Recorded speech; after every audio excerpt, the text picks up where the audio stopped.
whether you whether you're doing a business analysis as your full-time career, um, my belief is that everybody should have business analysis skills. It doesn't matter what it is that you do.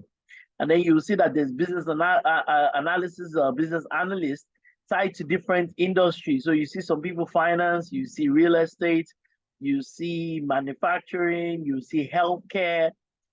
That's the good thing about being a business analyst. The business analyst is applicable in every industry. In every industry, there's no industry that does not need a business analyst. If I go to this place, and once again, these are the kinds of things. So when T-Mac was speaking, it was like, some of us, we have had to, we learned some of these things when we had graduated from the university, when we started working. It was where we started getting exposure to these things. And it's almost like we stumbled on these things. But if somebody had intentionally and deliberately introduced us to these kinds of things, we would have been much better, and we would have moved even faster as it is. So if I have, I mean, my children are in boarding house.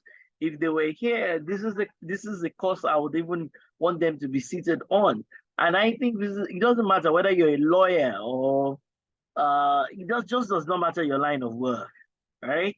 All of us should have business analysis skills. All of us, not some people, everybody. If I put business analysis here, so globally, somebody is always looking for a business analyst. Somebody's always looking for a business analyst. But as I said, I think all of us, we all should have business analysis skills. Business analysis skills is not for some people. We all should have business analysis skills. And once again, I'm just showing to you that globally, look at it, right?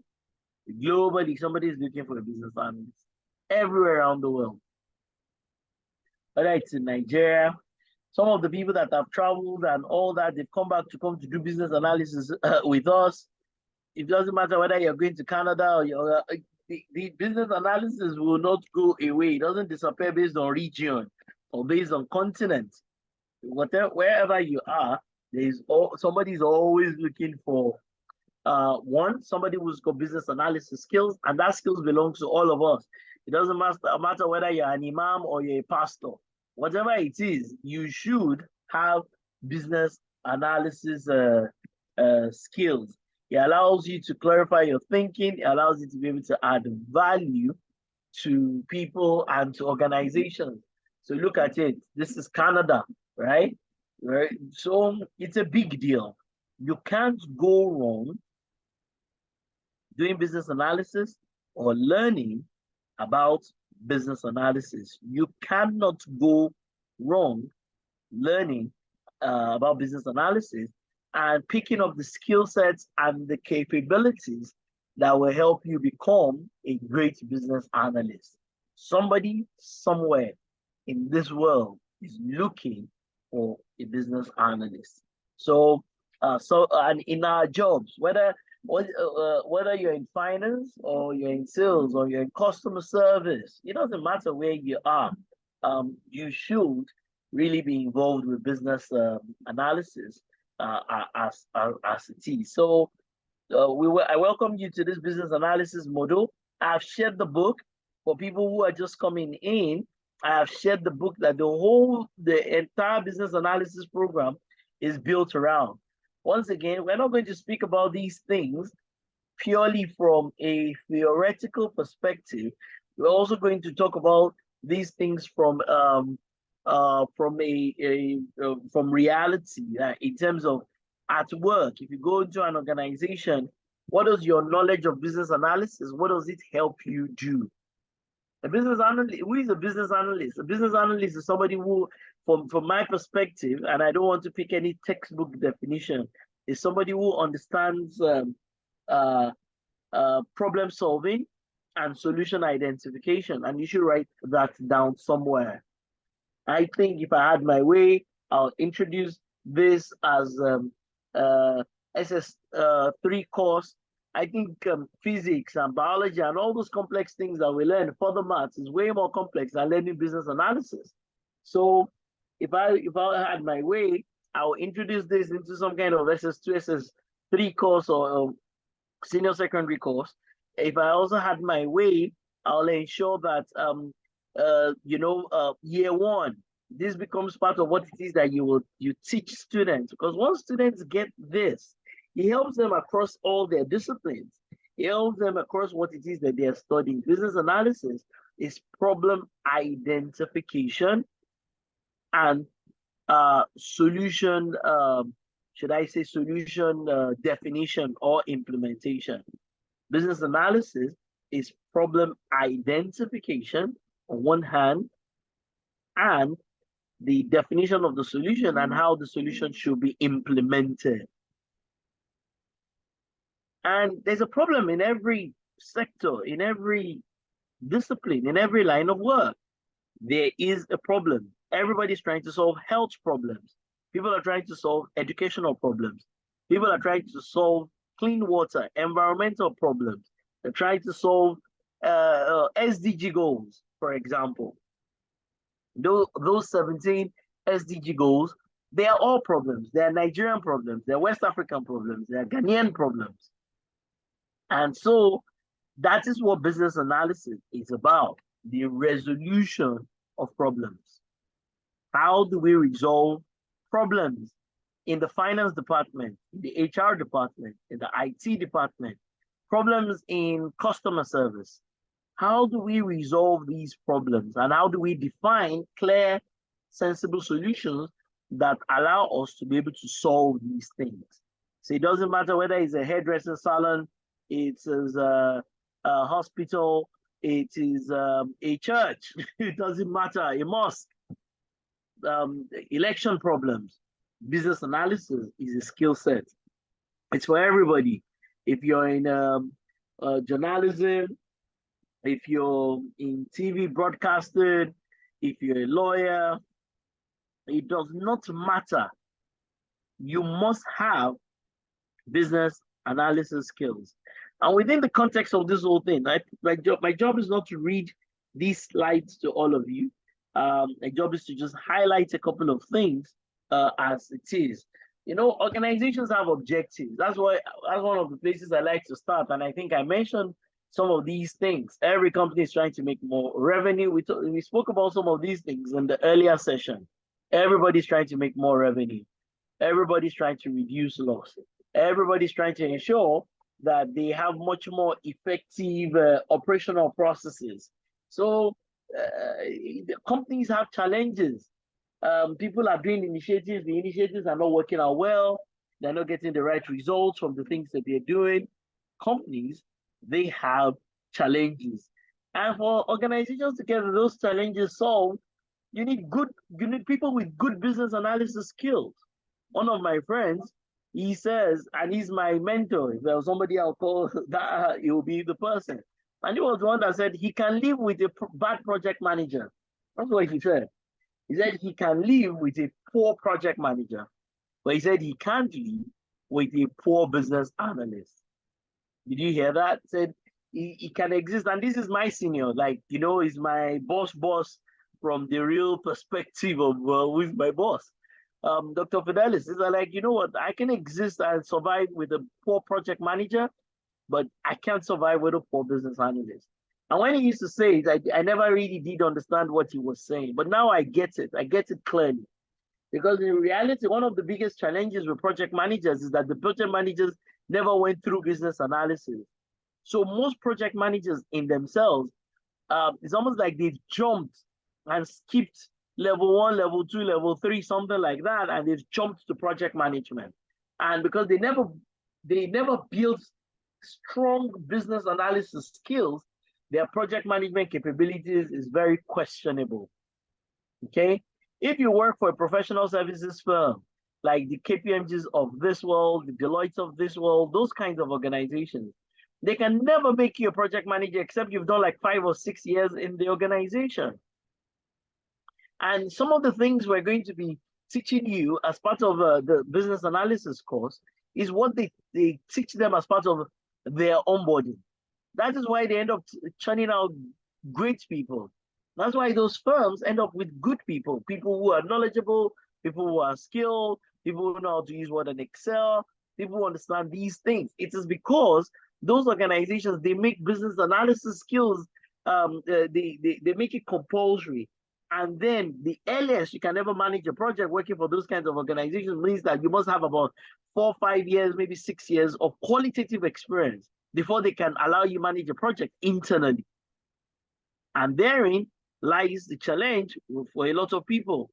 People they've built some project management skills, which is like secondary or tertiary skills, but what the underlying one is missing.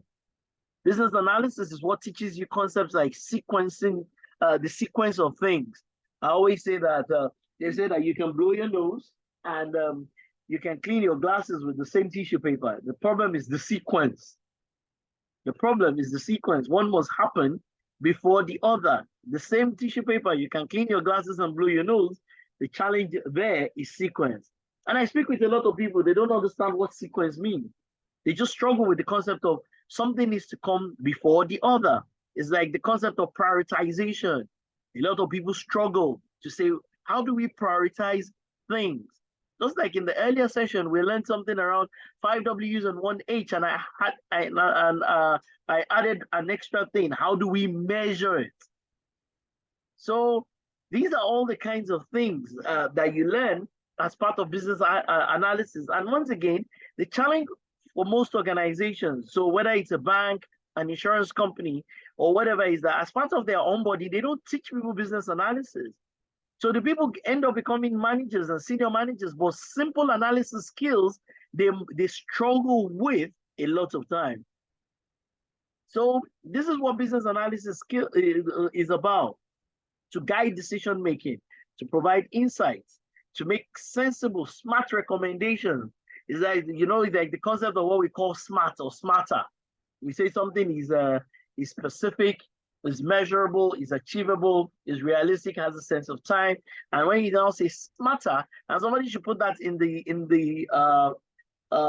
chat room for me, the concept of smarter, right? Specific, measurable, achievable, realistic, timely. That thing also needs to be evaluated, right? Smarter, and then you can decide to readjust your objectives. So people talk about the concept of smarter objectives, not just smart, but also smarter, right? That means you've added an ER to it. This is what business analysis is about. And once again, everybody, a tool. So I don't know if Kingsley is on the call. You can drop a link for XMind. That's one of the simple tools you need to learn. If you're going to be a great business analyst, your ability to be able to use XMind as a tool for illustration.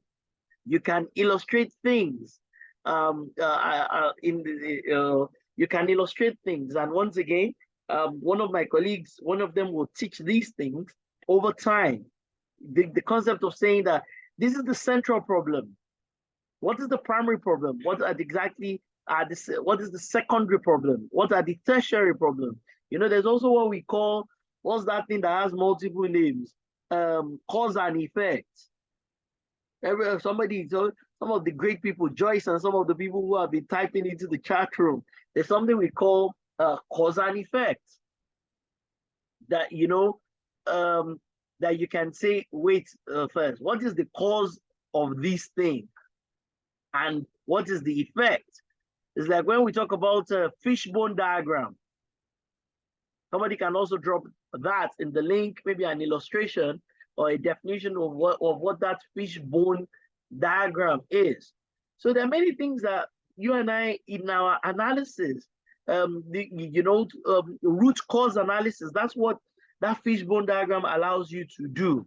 Sometimes people call it the Ishikawa diagram, that says that, how do we look at things all the way to the root cause? Say people are leaving Nigeria. Why? There's another concept, it's called the 5 whys. And I hope you're taking notes. This is a school and it's a class. And you need to be able to demonstrate these kinds of things. You can use Word, you can use Excel, you can use PowerPoint, you can use Canva to do these things.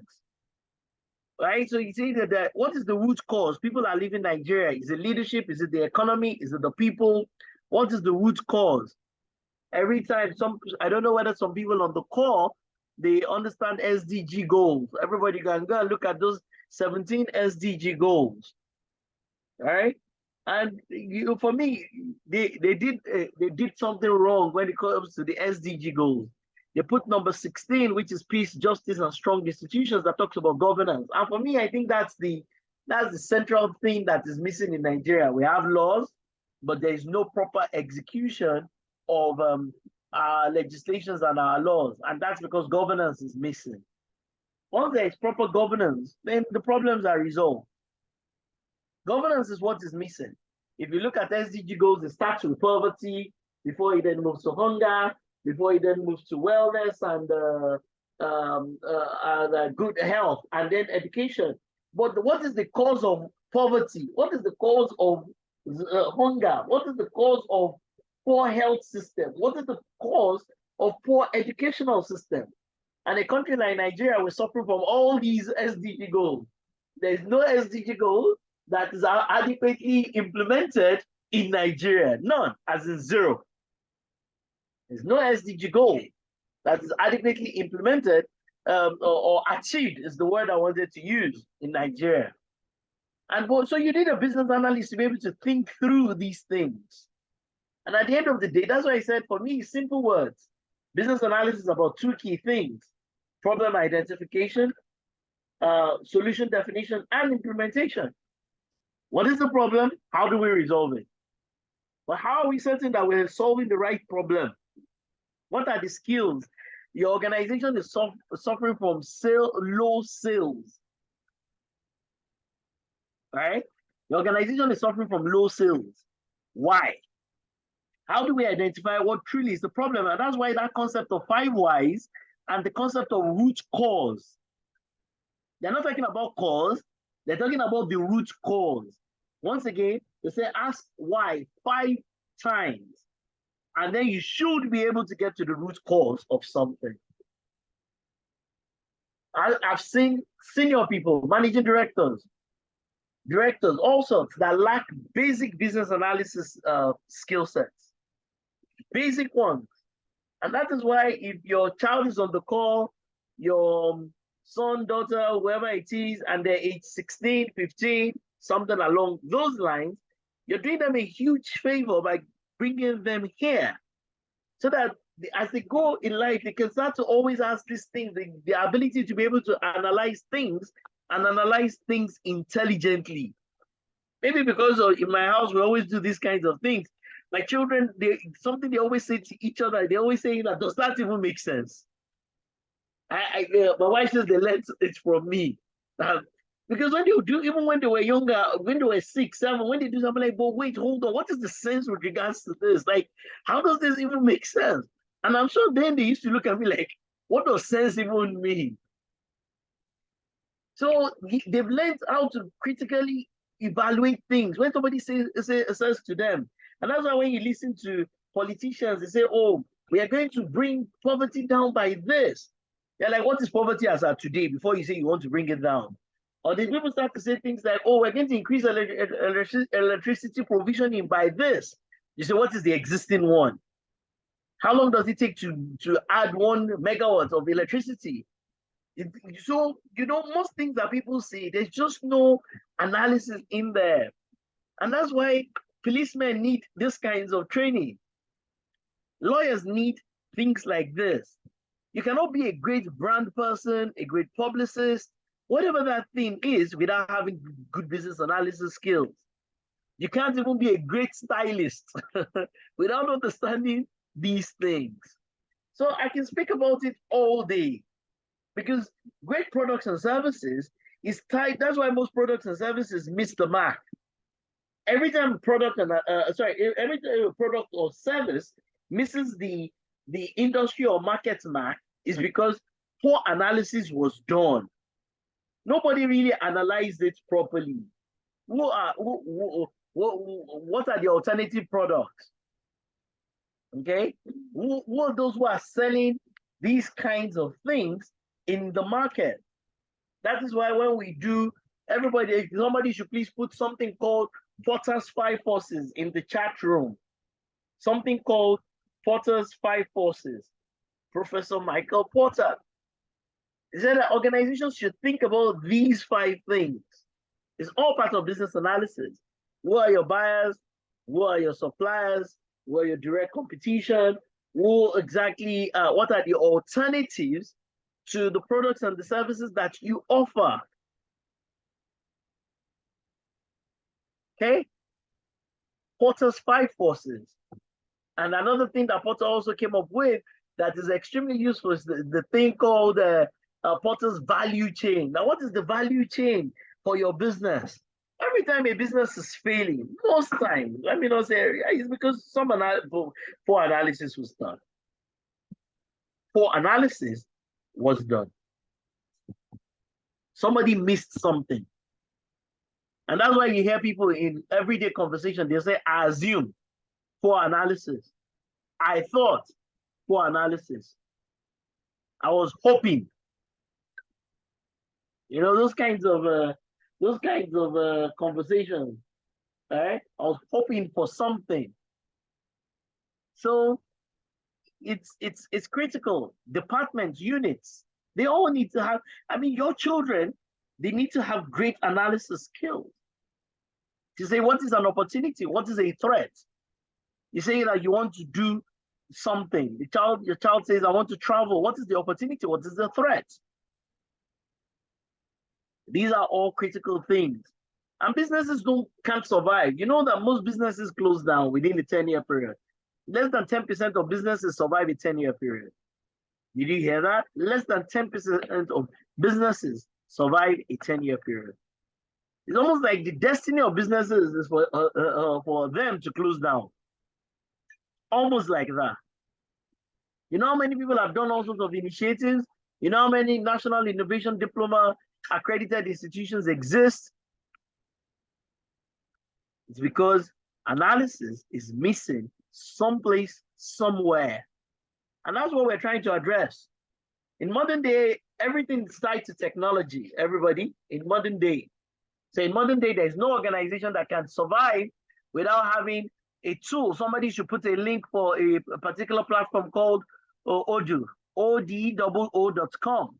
Put a link and maybe even a screenshot from that platform. No organization can survive without those kinds of tools. And on that platform, you can even do free registration and learn how to use a modern ERP. That's what we talk about when we talk about skills. We're not talking about knowledge now, knowledge that Odoo exists, but that you can actually register on that platform. You can click on something that says new invoice. How do you create a new invoice? How do you create a new chart of accounts? How do you create a receipt? How do you create a new case for something that has gone wrong? A customer satisfaction case. How do you create a new one? Another tool that you need, everybody needs to have an account on Odoo, and you need to learn how to use it. Young people, old people, company owners, small business owners, all of you need to have an account on Odoo, ODOO.com. You should know about that platform. You should know about the solution. You should know about it appropriately. It will help you. It will help your general, it will help your knowledge. It will help your skills. If you spend a lot of time on that platform, and I'm sure we're going to share some material on some guidance material on how to use it. Another one is called Bitrix, everybody. They also have a free account, Bitrix, Bitrix. That's another one. The Bitrix platform is a brilliant platform. You need to know how intranets work. Everybody, please put the screenshot in the chat room. Bitrix, Bitrix 24. Bitrix 24. There's no way you'll be an expert on these two platforms that you will ever not be able to get a job, except your attitude is robbing you of that job. But when it comes to skills, these are two platforms, two critical platforms for young people and modern organizations. 15-year-olds should know how to use these two platforms. In our school, when we start school next year, everybody has to be an expert on how to use Microsoft Office, Bitrix, and Odoo. And the last one everybody needs to know how to use is Canva. We have so many people within our organization that can teach people how to use Canva. You need to know these things. This is where we're talking about knowledge versus skills. I can speak about those things theoretically, but nothing is as important as you having hands-on experience on those platforms. So nobody is going to hire somebody just because the person knows Potter's 5 forces off the top of their heads. Oh, power of buyers, power of suppliers, alternative products, industry rivalry. That's not that's not the only basis for which people hire. In fact, that's not an important basis for hiring. For you to hire, then you need to know those platforms. You need to know them. So 5 top tools, everybody. You need to learn how to use a tool like a mind mapping tool like Xmind. I believe like Xmind. Everybody, please put a link for Xmind in the chat room.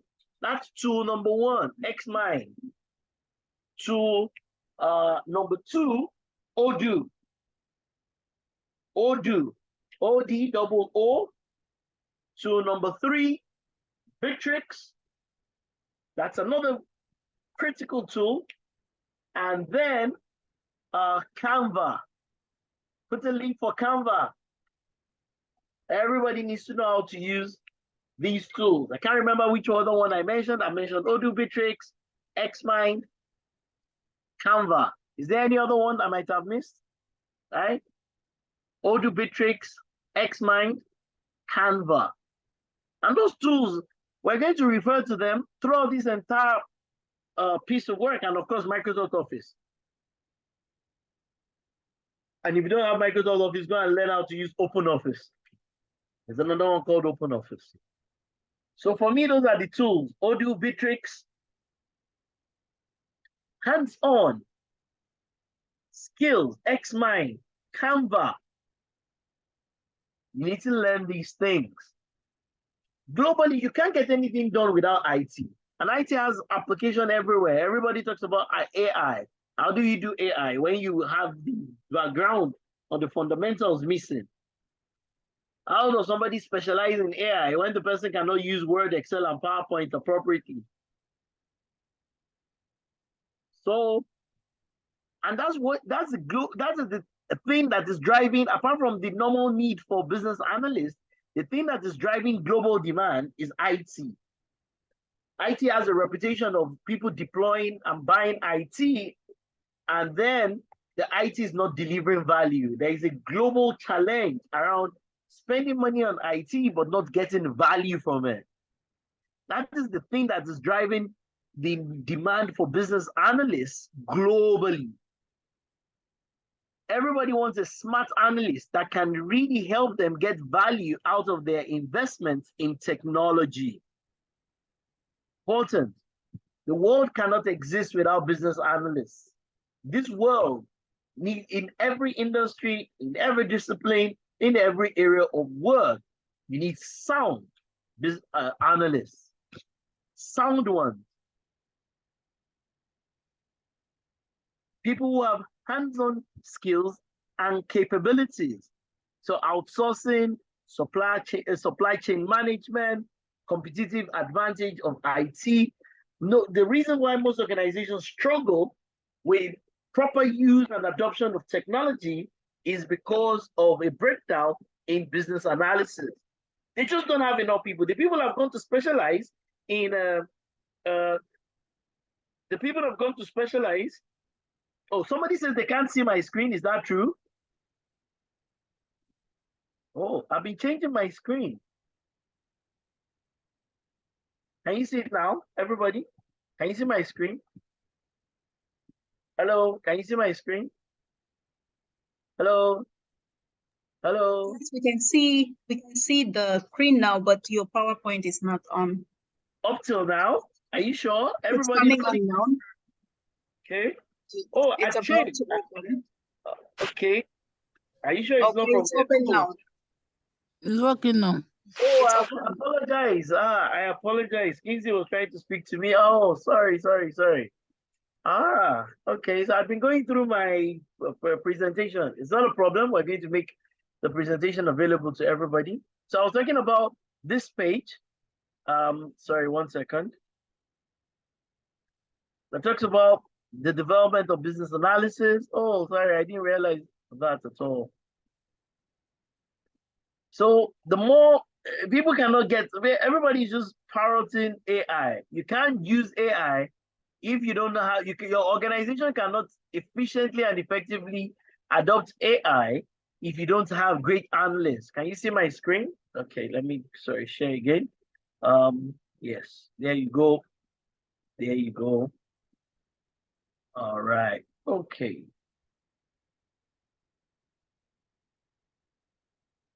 All right. So if your organization, your business plan to, if your business plans to do business analysis, plans to adopt IT, this is why some banks fail. If your organization is planning to adopt IT, you need sound business analysts to be able to help you drive successful business change. Once again, this is why people do business analysis. Everybody, can you see my screen? This is why. And there's no organization that is beyond this. There is no organization that has all this worked out. There's no organization that can score 100% on everything here. Not even Google, not AWS, not Amazon, not Microsoft. None of them can score 100% here. Everybody is working on the journey to ensuring that these things happen optimally for their organization, and the entity that is going to help is the person or the people who have great business analysis skills. That's why I've recommended those 5 things: Odoo, Bitrix, Xmind, Canva. All of them have free accounts that you can register with your email, and you can learn how to use these things. That is the focus of our school. We just want to churn people out that have the right knowledge, the right skills, and attitude. In fact, for us, we call it KSE. Excellence is our watchword. So the other attitude is under excellence for us, because excellence means something all-encompassing for us. Knowledge, skills, and excellence. That excellence is where your attitude, your resilience, all those kinds of things, that's where your appearance, that's where they come in. Do not disdain these things. Don't ignore them. Don't push them away. These things will help you. I can almost bet that these things, they're almost better than your career specialization. That's why I said, if I had my way, I'll include this in senior secondary curriculum. Those kids can figure it out, absolutely. They can figure harder things than this. I'm sure they can get this. They can. We just need to introduce them to it, or to these things, early enough. This should be part of every university curriculum. It should be like GNS, one of those compulsory things. That is why in our school, taking business analysis is not a nice to have, it's a must have. All of the students, all of them, they must be great business analysts as part of their ND program. So this is what your company is looking to do. This is what your department, your unit, you want to get on top of these 10 things. And I think we've spoken about some of these things earlier. So you can see that some of these same things are the things in the management systems.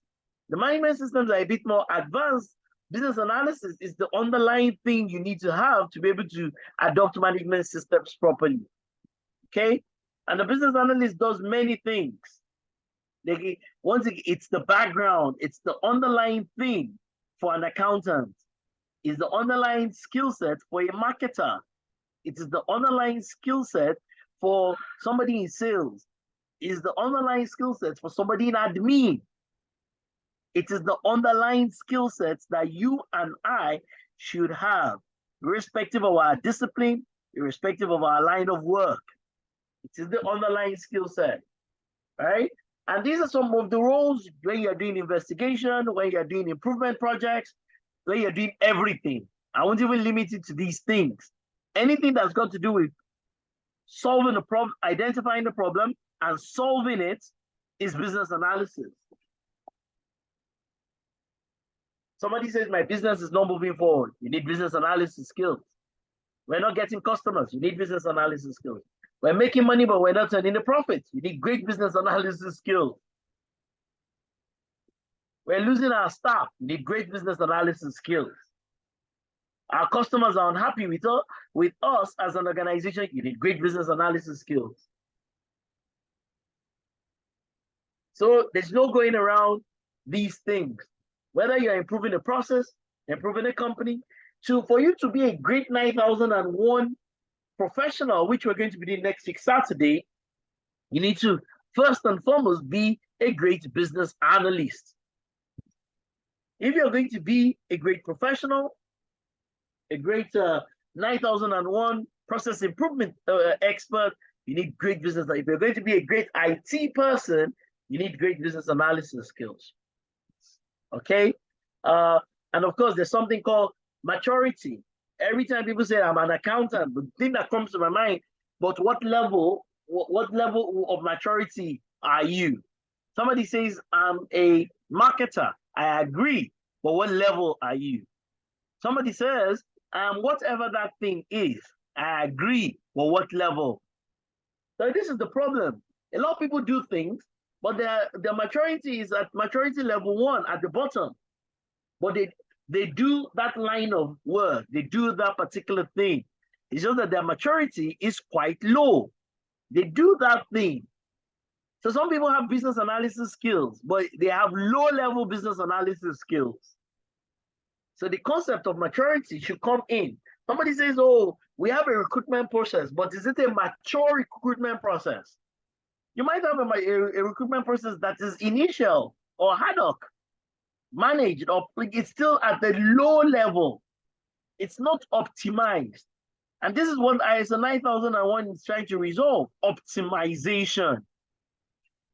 Optimal processes in an organization. Most schools suffer from these things. Schools have a huge problem.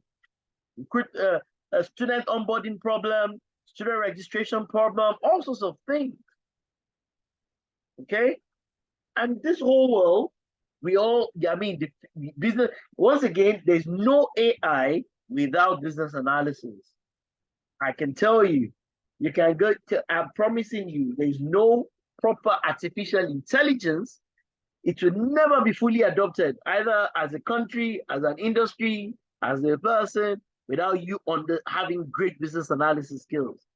Procurement people struggle to pick the right solution or to pick the right vendor because they don't have great business analysis skills. Okay? And pretty much that's it. Let me show you the crux of today. This is the slide, everybody. You can take a screenshot. You can take a screenshot here.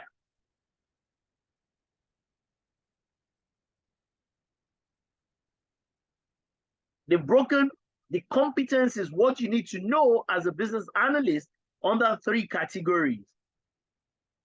They've broken what you need to know under 3 categories: 10, 7, and 10. 10, 7, and 10. 10, 7, and 10.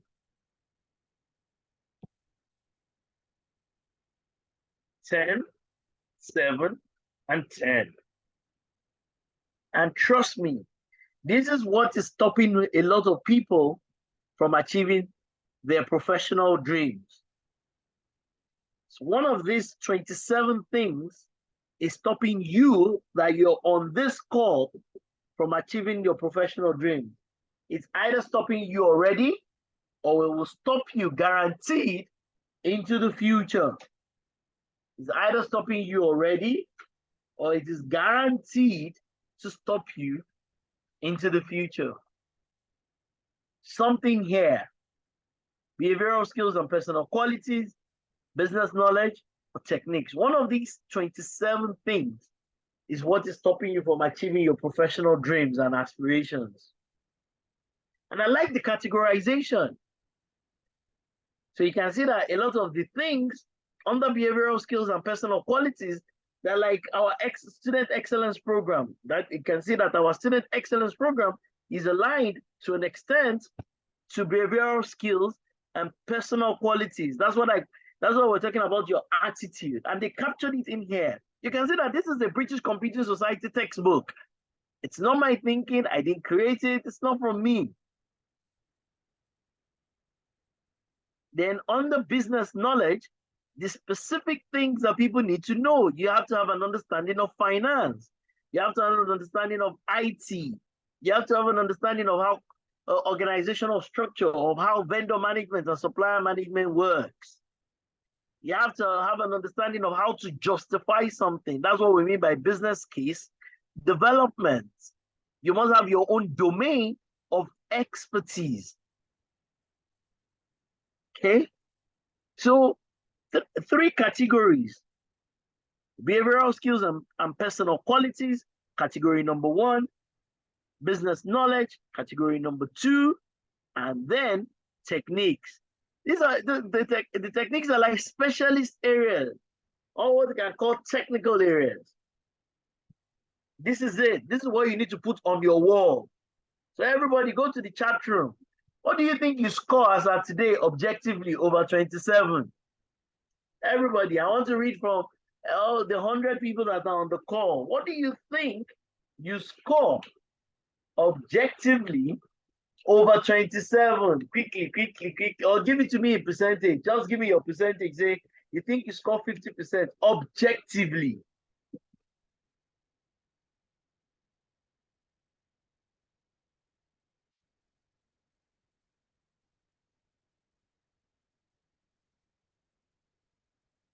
Let me go to the chat room and look at what people are saying. What do you think you score? Everybody, tell me. Some people say 20, some people say this. Yeah. But that's it, yeah. And this is where your improvement needs to come in. This is where you need to focus on for your improvement as a person. Oh, everybody needs business analysis skills. It doesn't matter. Every human being. Once again, look at these areas. Look at these areas. I mean, these are the skill sets you and I need to possess. And we need to possess them from a skills perspective, not just from a knowledge perspective. We need to possess these 27 things from a skills perspective, not just a knowledge perspective. 27 areas. Communication skills. Very few people can tell me that they have optimal communication skills. How? Written and speaking. How? People struggle to articulate their points. I like to watch Arise TV a lot. You see some people, their analysis, it will start from here, it will go there. The political analysis, the economic analysis, you won't be able to say this is the head or this is the toe. It's just everywhere. Relationship building. Are you somebody who understands how to build relationships? And I said, your inability to manage people will stop you from achieving your dreams in this life. It's a promise. You can't manage your spouse. You can't manage your children. You can't manage your bosses. You can't manage your subordinates. You can't manage people. Upwards, downwards, sideways. You can't manage your suppliers. Do you know that? I share with people, I said, your supplier allowing you to take goods for 30 or 60 days without you paying is a direct intervention from God. If you have a supplier that can say, take the goods, I'll collect the money in 60 days. That can be the difference between you ever being financially set free in this life or otherwise. Imagine somebody gives you a work order and they say, go and bring 100 crates of something. And both of you go to the same supplier. And the supplier tells one that, oh, go and bring the money, then I'll give you the 100 crates. And he tells the other one, you can take the 100 crates and bring the money in 60 days. Isn't that the clear difference between succeeding and failing? That's why we talk about negotiation. That's why we included it in our course. People are poor relationship builders. They can't build relationship with their friends, with their families. They get annoyed over everything. They take everything very personal. So when you talk about forgiving people, it's not even a biblical concept or a religious concept. It's a concept that is useful for you to be able to move on and get great work done and move on with your career. One guy pissed you off, one guy does not like you, one guy said horrible things about you, you get annoyed, you never speak to him again. How? Don't you hear when people say that keep your friends close and even your enemies closer? People have poor relationship building skills. You see it all the time. They get somewhere, they feel too big. And there was a client we did some work for. In the entire organization, one of my colleagues, Sonny, is on the call. We did some work in that organization. The person who helped us was not even a banking officer. It was not even a BO.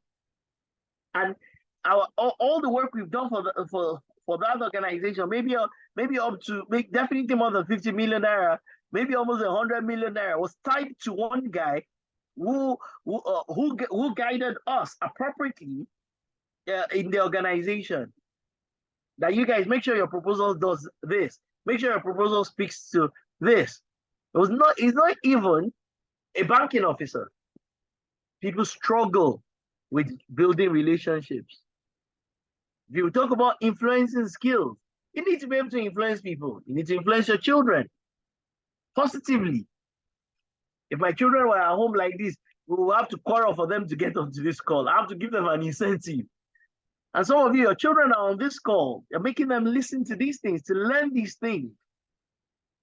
You have to be able to influence people, especially influencing them in the positive light and in the positive direction. Some people cannot influence anybody. They have no form of influence. What's the title of that book? Somebody should put it, How to Make Friends and Influence People or something like that. You want me to put the book in the chat room. And that's why people struggle at interviews. When we interview people, you just listen to them, you know that they've missed out so many things. The one question, what can you do for me? The people start to tell me the courses they studied. What can you do for me? They tell me about their degree. What are you able to do for me? They can't say anything. Sometimes I start to ask them, what are you good at? They don't know. All they know is that they've gone to school and they have a degree. I studied this. I had the first class. One of the people that the person has a first class, but it doesn't mean that the person has any form of skills, no analysis skills. So you can see that some of these things are very people related. If you look at working within teams too, it's about working with people. And once again, go and read the introduction of Laws of Human Nature. You have to deal with it. Like, you're not going to get anywhere without people. All the answers that you need, all the interventions that you need. God, in fact, some people say God, the hands of God are human beings. Isn't that something that people say? That the hands of God, they're human beings. Human beings will give you the direction. So some people, I used to have one staff like that. It could fight a stationary war. They'll fight everybody. They can't work within a team. They get annoyed at everything. Everything is personal. Everything is an insult. Everything is an assault on their personality. How do you work within teams? Political awareness. That's a big deal. I can't even finish this conversation today. Some people just don't understand the politics anywhere. And there's politics everywhere. There's politics even at home. Politics at home. There's politics within your kids. People said, "Oh, I didn't realize that. Oh, that my religious house or my mosque is gay." And like there's more politics in some of those places than even in political parties. You know, everybody say, "Oh, too much politics in my organization." Which organization have you been to where there have been no politics? You've got two kids. One of them has a propensity for something. So that one, you won't want to allow that one to do something. While the other one does not, that thing does not really apply. So you allow that one. And then the other one feels like, oh, it feels like maybe you like me more than this one. But you understand that this one can go play on the road without falling. But you know that this one, even if you step outside the door, the person is going to fall off the bicycle. So you have to understand, you have to be politically astute. You say because the person was your junior in school, and then now the person is a senior at work, then you now call the person by first name. I always tell people that you go to an office, you see a Yoruba man that is there that has marks all over his face. They now say that, oh, that organization that they speak to each other by first name. You must be. Then you don't go. You don't get there. You now say, Mr. You now say Lasisi. Ha! You know, there's a way you call somebody even by first name that this first name sounds like you put a brother in front of it. Some people have no sense of political awareness. And that's what I like to call social intelligence. Ability to be able to read situations and read people. I had a presentation to a client yesterday. And then when the questions got very complex, and I saw that the woman is a doctor somewhere, that the conversation was now looking like, maybe I was trying to prove to her that I know way more. I just changed the conversation. I said, Madam, see, right? I'm an outsider. I can't get this project done without you. You've got to be able to tell me the right direction, right? After all, you're my client. I respect you, and I need your guidance to be able to get this right. So, but people don't understand these things. And you can also see there analytical skills and critical thinking. That is why mind map will help you. That mind mapping tool will help you. How do you analyze things? Even this diagram, can you see how they've broken it down? Most people cannot even think about breaking things down like this. Say, oh, under competencies, there are 3 categories. And now they put the 3 categories and then they put the subs under each of them. Give most people PowerPoint, they'll struggle to get this diagram out. Analytical thinking and analytical skills and critical thinking. How do you analyze and critically think? Most of us are very emotional. And of course, emotions are part of our lives. I mean, that's how God created all of us, or the people who believe in God. But we have to be able to manage our emotions adequately, because sometimes my emotions will say that I should just slap somebody. I should not listen to such an emotion. When your emotion tells you to go and slap an officer of the law. And, did you see something on social media where the guy was doing a prank for some military guy? Before they told him, before they came to rescue him from the prank, he had chopped like 10 slaps or something like that. That guy cannot be well from, because if an army man has slapped me before, I could not see for some days. So the guy was doing prank. He was not analytical with his prank. I was wrong pranking. There was no critical thinking in his approach. And you see all these people that are making money. Do you know how many people are on social media?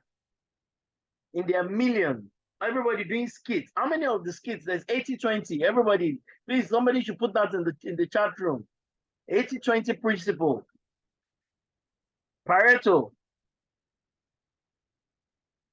So that means only 20% of the 100 population who do skits. Only 20% are getting anything out of it. The remaining 80 are just doing nonsensical skits. Skits that they didn't think through properly. That's why when I look at advertising agencies, somebody will say that that advert is very ras. I said, did they tell you that you're the one that they're trying to attract? The advert is great for the audience that they're targeting. When I will look at my TV and I'll see Big Brother, I can't just imagine sitting down watching Big Brother. I say, what do I really want to see there?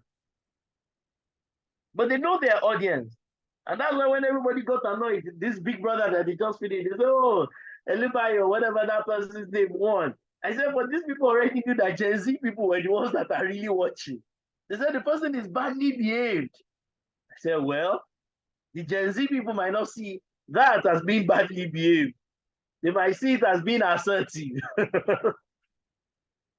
Maybe. And if you look at the amount of money that comes, how are they able to dash out 200 million worth of things, if not more? Because of the revenue that they make. Analytical skills and critical thinking.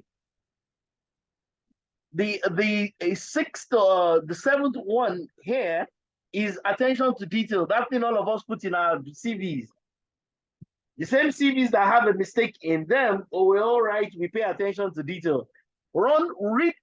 Critically read through somebody's CV. Like you won't find a grammatical error or some spelling mistake in there. And then they have already written under their qualities, attention to detail. People think that writing it, that is equal to owning it.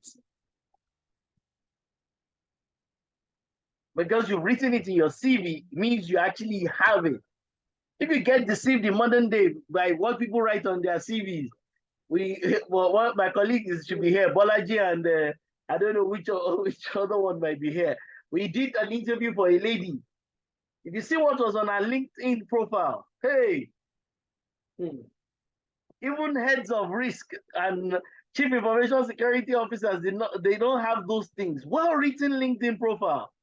We interviewed her. She hasn't even done NYSC. She didn't even know. She put all sorts of technical things that she does not even know anything about. You hire people based on what they have written on their CV or LinkedIn page. I wish you well. As I said, what is the job of a business analyst? They identify problems and they solve them. They provide solutions to those problems. They identify problems with your supply chain, problems with all sorts of things, governance problems, management problems, strategy problems. And then they define solutions and implement those solutions. Well, what's a great solution that has been defined but not implemented? Just like Nigeria, go onto the website of most of the ministries and the agencies. They have great strategy documents. The solutions have been defined, poor execution. That's why I said the job of a business analyst is to identify the problems. You can't even be a good, what's that thing? The people who do marriage counseling, right? What do they call the American ones? The ones who you sit in front of them, eh? The therapists, the shrinks.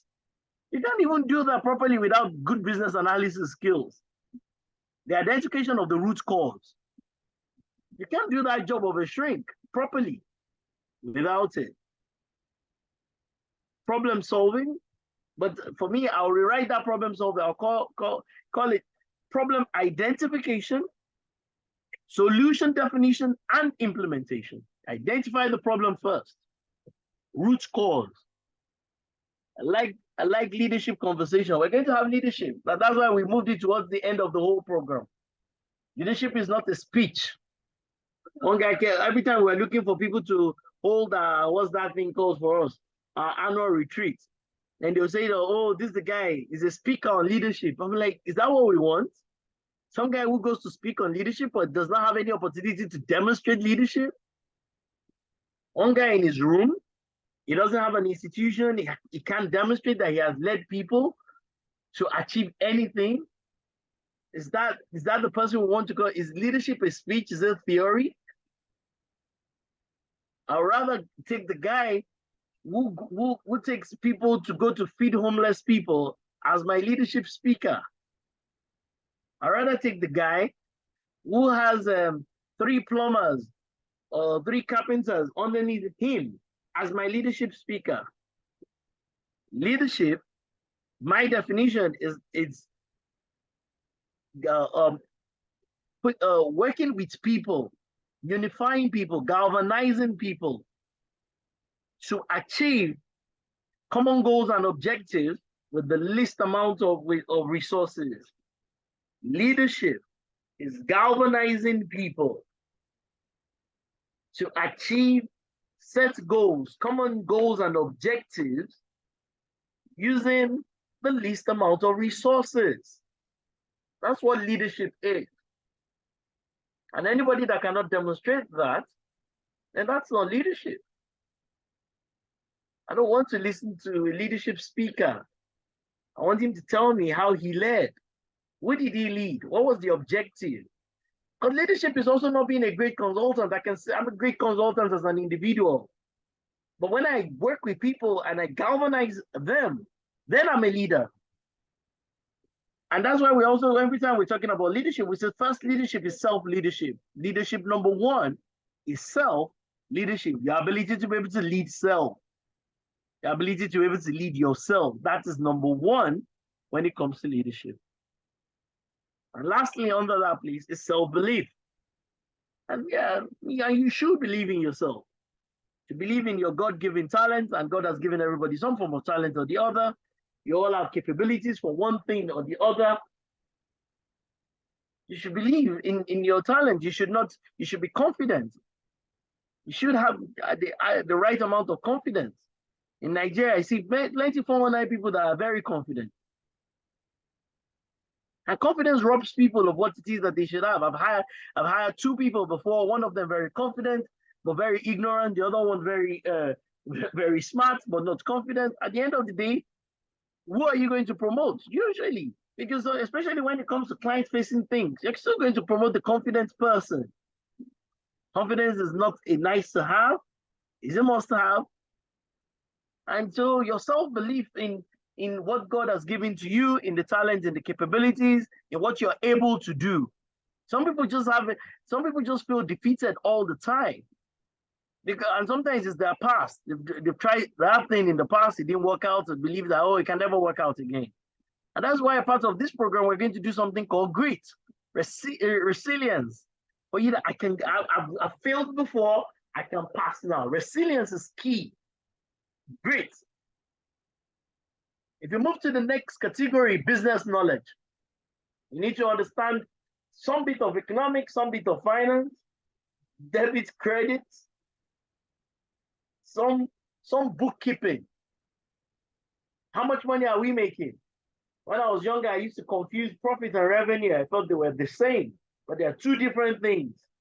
A lot of people make revenue, and I've made $100 million revenue on the transaction, and I still couldn't pay my taxes.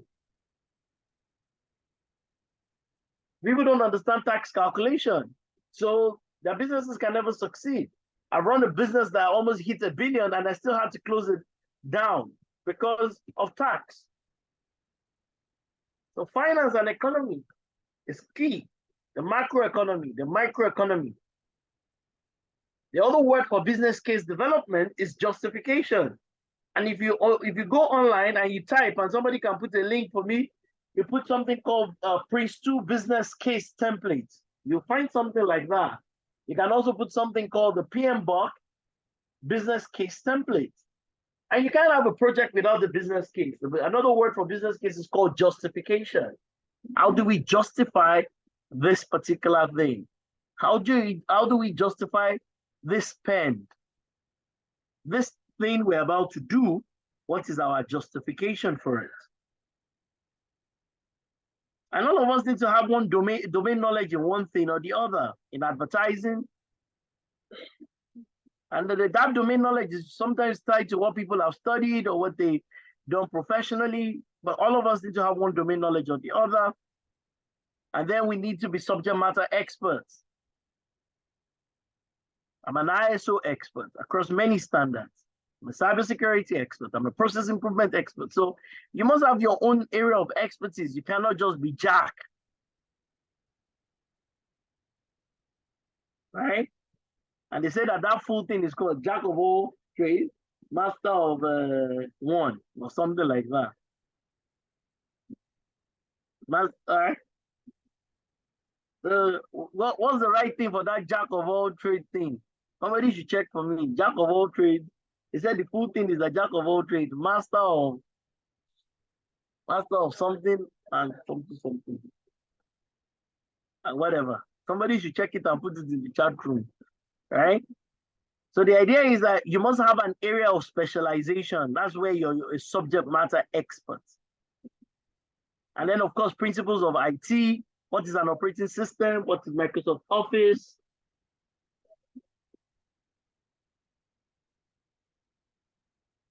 They say it's jack of all trades, master of none.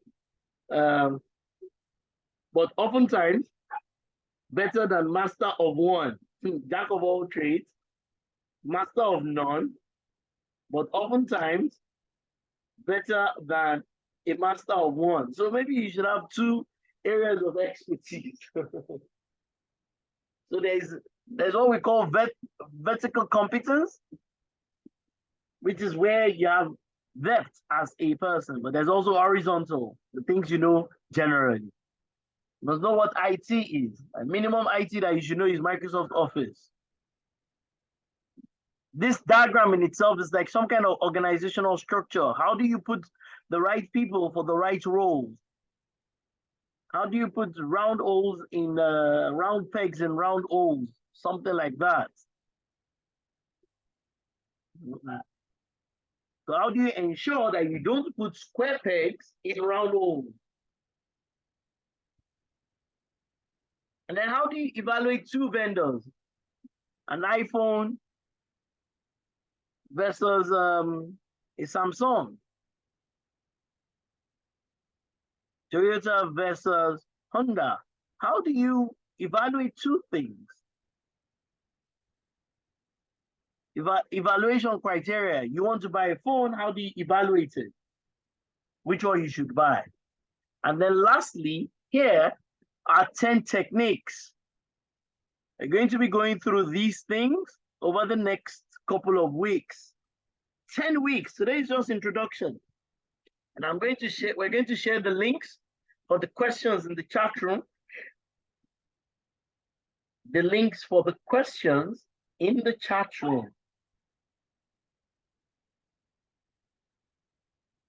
I'm going to share it so that people can do it, because if you don't pass all these assessments and we don't have your results, there's no way you're going to graduate. It's critical that you get these things, that you get them right. So once again, project management, strategy, I've spoken about this. Managing stakeholders, I've spoken about that too. Investigation techniques. We're going to learn about requirements. A lot of these are very specialist areas. So you can see the last thing there is your ability to be able to facilitate. Facilitation techniques. Facilitation techniques. Okay? So the slides are there, but I felt that, having a look at this one page so you can see everything here. What does political awareness, what does it mean? What does analytical skills and critical thinking, what does it mean? What does it mean to pay attention? So you can see my assistant who built this. Attention to details. The things is attention to detail. Right? Next. Right? Problem solving, leadership, self-belief. So it's all in the slides. I will share these slides with you. It's not a problem. But the slides themselves are from the book. Okay. Problem solving, leadership, self-belief. Okay. Self-confidence.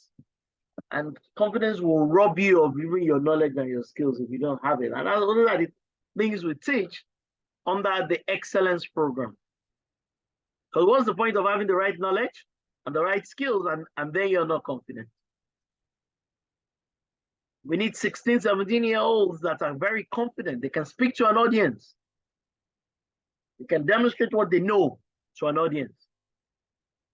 can speak intelligently in a gathering. I've seen 20-year-olds that are very shy. Tell them to come out or to do something, and they're like, oh, I guess then they. I'm like, and you're 20, you're 21. How did you graduate from the university? How do you think you're going to get anywhere in life? You're speaking to them, they're twiddling their thumbs, they're just, and they're graduates. How? Okay, we talked about business knowledge, finance and economy, business case development, different domains. You being a subject matter expert, principles of IT, organizational structures and design, and supply management. And lastly, the techniques, project management. Talk about this at some point in time, either using PMBOK, project management body of knowledge, or Prince 2. Strategy, SWOT analysis, personal analysis. Go and find out what that is. Can somebody put some of those things in the chat room? SWOT analysis, personal analysis, stakeholder analysis, and management. How do you manage stakeholders? Who's got power? Who's got influence? You know what they call P squared, I squared. Who's got power in an organization? Who's got the pain? Who's got the influence in the organization? And what's the last I? Interest. Who has got interest in making something happen? Who has interest? Who has influence to make things happen? Who has the power and who has the pain? This is not about whether you did well in your WAEC or not. You can learn these things no matter how good or bad your educational background is. This is not a test of how many A's you scored in WAEC or how many degrees you have. That's not what we're talking about here. Because everything, a lot of those things that we did in school, they were just at the knowledge level. This is about the kind of knowledge that translates into clear skills that adds value to you and to organizations. Let's make no mistake about that. The kind of knowledge that turns into skills that allow you to add value to organizations. And that's why this business analysis, that whole book, we're going through it over 11 weeks. Today's introduction, chapters 1 and 2. Everybody, if you downloaded the book, if you came late, we'll put the link again. Please, Edith, put the link again in the chat room so that everybody can download the book. So that everybody can download the book. So you can read ahead if you want.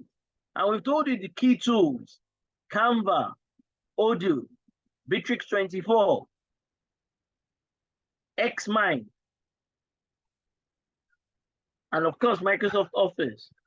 And if you don't have access to Microsoft Office, go and download Open Office. There's something called Open Office. So we're going to learn about techniques for investigation, requirements engineering. How do you know that these are the requirements?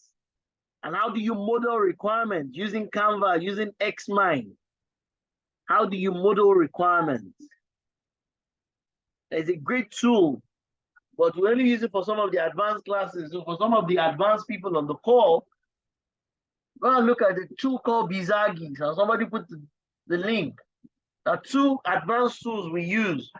Also, some of the advanced people, I know we have a mixed audience. We have people in the that are age 16, and we have also people that are age 60 on the call. This knowledge is useful to all, but it's most advantageous to the ones who are just coming up. They get the opportunity to be able to get it right.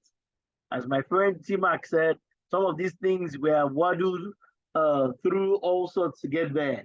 But you get an opportunity for somebody to show you the way clearly from the very beginning.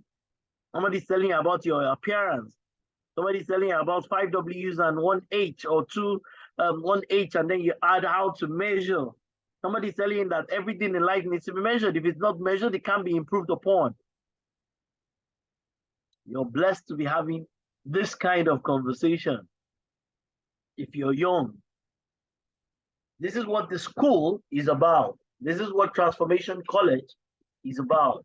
Knowledge, skills, and everything under that thing we call excellence.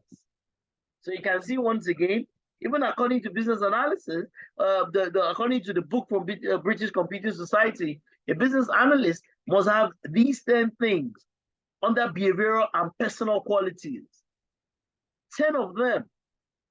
So if you have a child on the call, or your child is not here, or your child is in school, or your child is in university, you should be asking yourself, this my child, where are you failing under this initial 10? Is my child a great communicator? Am I a great communicator myself? You know, I was speaking to secondary school, they said that you and I should be, I mean, when I was in secondary school, I was always influenced by one thing or the other. Now I tell my son, you should be the influence. You should be the positive influence. Rather than being the one, you know, most of us, our parents, what they tried to do was to shield us away from negative influence. What about us building our children to the point whereby they are the influence? They are the positive influence. So you need to go ask, these my children, you should do an analysis. How do I help my children build these skills? My daughter, for example, does not like being around people. I have to fix it with the help of God. Attention to detail. You yourself, how do you become a better leader? Because nobody can say you're a perfect leader. All of us can get better when it comes to leadership. And here, change is constant. How do we ensure that we use change to our own advantage? COVID was horrible for a lot of people. Some people used COVID to their own advantage. The economy in Nigeria and in Ghana is poor right now. But some people understand how to use the poor economy to their own advantage. You and I cannot run away from being able to facilitate things, workshops, sessions, training things. Facilitation is key, it's essential. And you need to build the skills. Somebody says, oh, how do you learn this thing? How did you learn to speak like this or to be able to facilitate things? I'm like, well, I have to learn it. I've been running the training school for a long time. I've been running the training school since year 2000. So, and I'm not even close. I'm not close. I'm not even anywhere close. Most people will not pay me more than $1 million for a day's appearance. There's somebody that I know people personally that they pay $10 million to come to facilitate workshops for a day. That means they start at 10, they finish by 4, and they pay them 10 million. I'm on 1 million and 1.5. So, I mean, I'm not even close. I'm not even anywhere close. There must be something that person is saying that they're paying them 10 million for 6 hours. Some of them are even my friends, at least I know them personally. So you and I need to improve our facilitation skills. I'll stop here for today. Once again, we'll share the slides. We can't cover everything. Yeah, we'll share the slides, we'll share the assessments, and the idea is for you to go back and ensure that you work on these things to get better. Not just learn them theoretically, you need to learn these things practically. You must look for opportunities to practice. And that is why those tools, please put a link on the chat room for a tool called Pencil and another one called Bizagi, Bizagi. All right, chat room, questions, thoughts, opinion, everybody, as we bring this to a beautiful close. Everybody, questions, thoughts, opinion in the chat room as we bring today's session to a beautiful close. Thoughts? Oh, you just need to make sure you submit during the week. They've dropped it on link in the chat room. They'll drop it again. Just make sure you complete it before the So everybody, what's your big takeaway today? That's why we're going to bring this to a close. What is your big takeaway today, everybody? I want everybody to get into the chat room and just tell me your personal takeaway from this session. We've been here since morning. We've had all sorts of sessions today. Now it's time for me to hear from everybody. Tell me, what's your big takeaway for today, everybody? Thank you very much, Madam. Thank you very much. My pleasure completely. Yes, thank you, Shay. Political awareness. Don't run away from politics. There will always be politics everywhere. There's politics even in your own home. So please, politics will always be there. Please, everybody, also fill the attendance and the feedback form. This is a school, all right? That's why we put our graduation. If you don't meet all this criteria, you will not graduate. I promise you. Okay? So thank you very much, Shay. Political awareness. Can I hear from others very quickly, everybody? Oh, absolutely. Thank you, Susan. Every home. Thank you, Susan. Thank you. Every department, every home. Thank you. Thank you very much. I like that. I'll add that the next time. Every home must have an analyst. All right. Elvis, thank you. Thank you very much. You are, yeah, for every sector. Thank you very much. You are. All right. Analytical thinking. Yes, yes, yes. Absolutely. You know, the number of people, well, even the people in my office, about almost 50 or 60 of them, I'm not even sure up to 10% of them are here and they don't know these things. But they have better ideas of what to use with their Saturday, what to do with their Saturday. So, all right. Yes. Well, analysts in our homes, in our places of work, absolutely. Communication skills, yes. First of what? Yes. Okay. Yeah. Okay. Any other person? As we bring today to a close, there are chat rooms for you to communicate. Yes, please. I want to hear from everybody. Your big takeaway. 5 whys. Thank you very much, Ibita. Thank you. Thank you. Very important. Okay. I like to say that every home needs an analyst. Thank you. Thank you. Please fill the feedback forms. You can do them on your phone. Fill the feedback forms.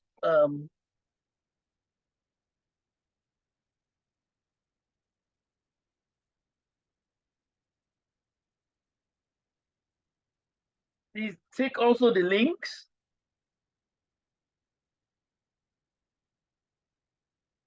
Take the links home so that you can go look at those things. Remember. Oh yes, thank you very much. Your confidence will steal from you. I promise you. Confidence will steal from you. Thank you. I know that the myth of VA is broken. So the myth of VA is broken. Oh yeah. Everybody should be a business analyst. It's not reserved for only those who have full-time jobs as business analysts. All of us should be business analysts. Everybody. It's a skill that we all need, right? Fashion designer, you will know. So first know that the international companies are the ones that are level 5. Those international design firms, those institutions, they're the ones at level 5. So if you're not at that international level, because once again, all of us can be global. We need to be very export. You and I need to be very export oriented. We should be thinking about exporting our skills, exporting our goods, exporting our services. You and I need to be very much export oriented. because we need global businesses that people are patronizing you from different parts of the world. So we have to get better. And this is collectively. We all need to get better. We need great business analysis skills. This training over this week will also help jumpstart some people into their career. So for some people, what you're going to learn from here, you're going to use it in your business. However you do it, just get some value from this and make sure you do this well. Make sure that this delivers value to you as an organization. Or as a person and even as organization. So I know some people here, they paid for members of staff in their own organizations. I know. So next week, of course, for the people who did not pay the enrollment fee, somebody was afraid. They said, oh, maybe we just want to collect money from 1,000 people and run away. I was like, 3,500, really? Yeah. But we want to use that to weed the serious people out. And we want to only deal with people who really want to get value out of this. Okay. Some people say they don't understand some portions of the feedback form. Today we've had 3 sessions. Today, please, Edith, please can you answer? We've had 3 sessions. The overview of Student Excellence Program, then the overview of ISO standards and their benefits, and also chapters 1 and 2 of business analysis.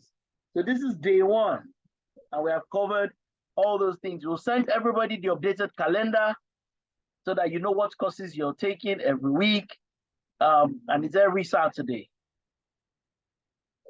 Gina and Christmas. This is your Christmas gift to yourself. Right? Good, good, good. Yes, okay. They say you should just write course, just write day 1. Day 1. All right, people. My time is out. Edith, thank you very much for having me. We look forward to seeing you all. Edith, I leave this in your hand. All right. Thank you so very much, Dr. Orlando. It's been a very knowledge-packed session today, and I believe everybody on the call. Don't you think you should ask us to clap for him? Of course, we're coming to that. Orlando, please. Let's clap for him. So he has really activated us. Thank you very much, Dr. Orlando. Right. Please send your claps in the chat room, a thunderous clap in appreciation. And of course, we would not also leave out appreciating T-Mark, as is fondly called, for being with us today and for kicking off the session with us today. Please send in your thunderous clap in appreciation. Thank you very much, T-Mark, and thank you so much, Dr. Orlando. The bar has been raised today and we are not slowing down. We want to give everybody on the call, we want to give you the best knowledge as far as this 12-week program is concerned. So please keep to the time, be on time, because we would not want to waste 1 minute. Once it is 10 o'clock come next Saturday, we would start, right? And we try, I believe today's time management was top notch. And I believe on the feedback form, you would also let us know how we did well with time management, right? So thank you very much to everybody on the call. And I will quickly want to quickly share or give a few announcements. So I'm sharing my screen right now. Okay. So once again, this is our schedule for the program. All right, this is our schedule. So today we handled the overview, the general overview of the 3 sessions. Okay, so next Saturday being 14th October, we will be taking the personal vision and goal setting as far as the student excellence program is concerned. And then for the ISO, we will kick up with the ISO now 9001, talking about the quality management system. And for business analysis, we'll be looking at the strategy analysis. So keep to time with us, and we see you then. And Also, we've shared the links to our social media handles. Okay, please do well to follow us. And we've gotten a lot of questions about the recorded version of today's session. Of course, like I did mention from the beginning, we will be uploading all the sessions on our YouTube channel. So do well to follow us on YouTube. Okay, so you would not miss out on any of the sessions. You can